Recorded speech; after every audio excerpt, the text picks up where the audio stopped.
John Bulmer Hobson was a leading member of the Irish Volunteers and the Irish Republican Brotherhood before the Easter Rising in 1916. Although he was a member of the IRB which had planned the rising, he opposed and attempted to prevent it. He swore Patrick Pearse into the IRB in late 1913.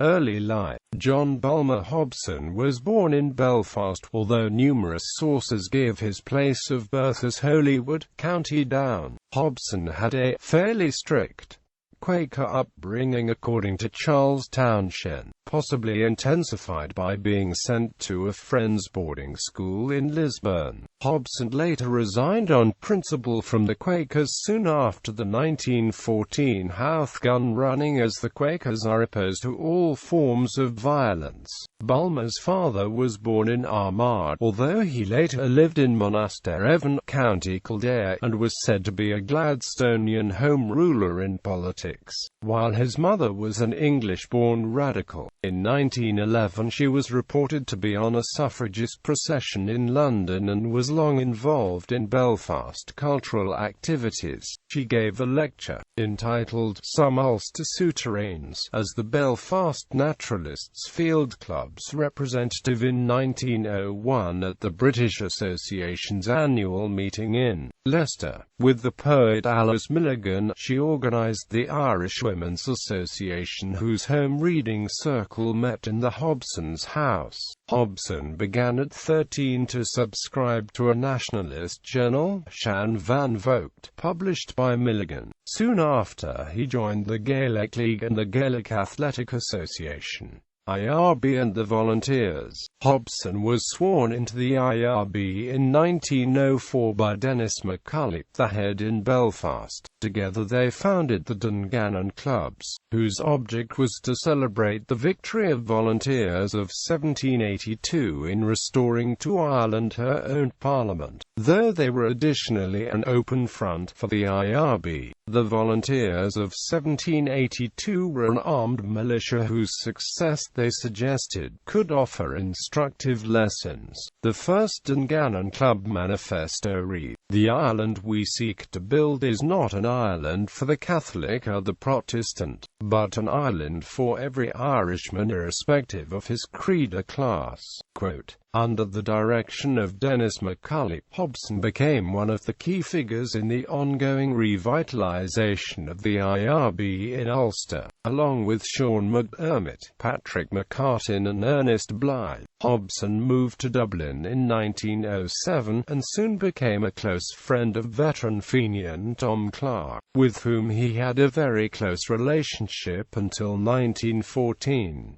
In August 1909, with Constance Markievicz, he founded Nafiana Éireann as a Republican scouting movement. In 1911 the Republican newspaper Irish Freedom was founded, to which Hobson was an early contributor, and later that year he took over the editorship of it from Patrick McCartin. Hobson was elevated to the IRB's Supreme Council in 1911, which coincided with the resignations of P.T. Daly, Fred Allen and Sean O'Hanlon, opening the way for Tom Clark and the younger men to take control of the IRB. In 1913 he was elevated to the chairman of the Dublin Centre's board of the IRB, and later that year was one of the founding organisers of the Irish Volunteers, remaining a primary connection between the Volunteers and the IRB. He put together the plan to bring sufficient volunteers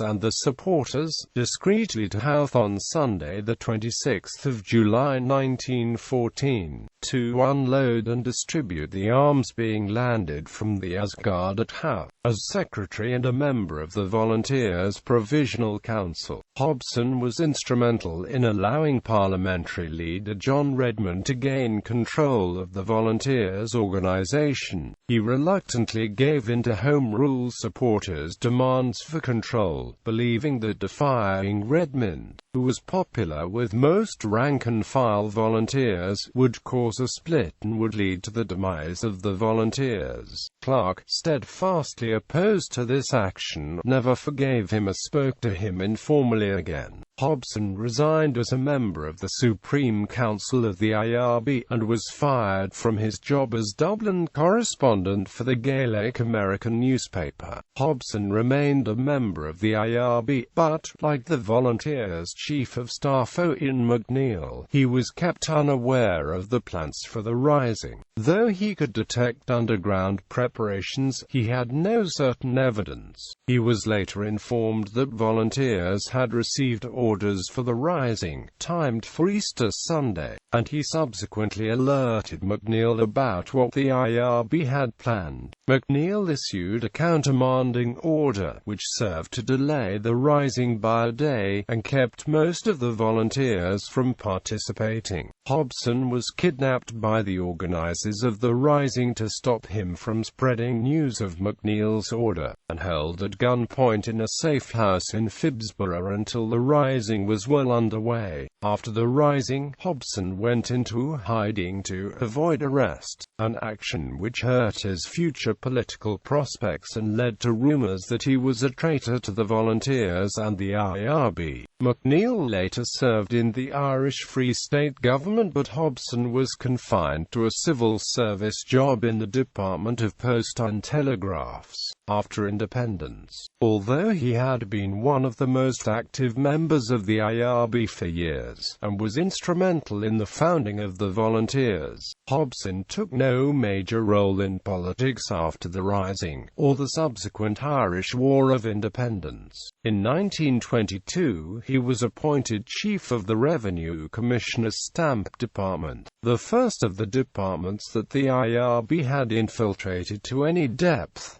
Later years, after his retirement in 1948, Hobson built a house near Roundstone, Connemara. His wife Claire, from whom he separated in the late 1930s, died in 1958. After suffering a heart attack in the 1960s, Hobson lived with his daughter and son-in-law, Camilla and John Mitchell, in Castle Connell, County Limerick, where he finished his account of his life, titled Ireland, Yesterday and Tomorrow. He died on the 8th of August 1969 in Castle Connell, County Limerick, and is buried at Gurteen Cemetery near Roundstone.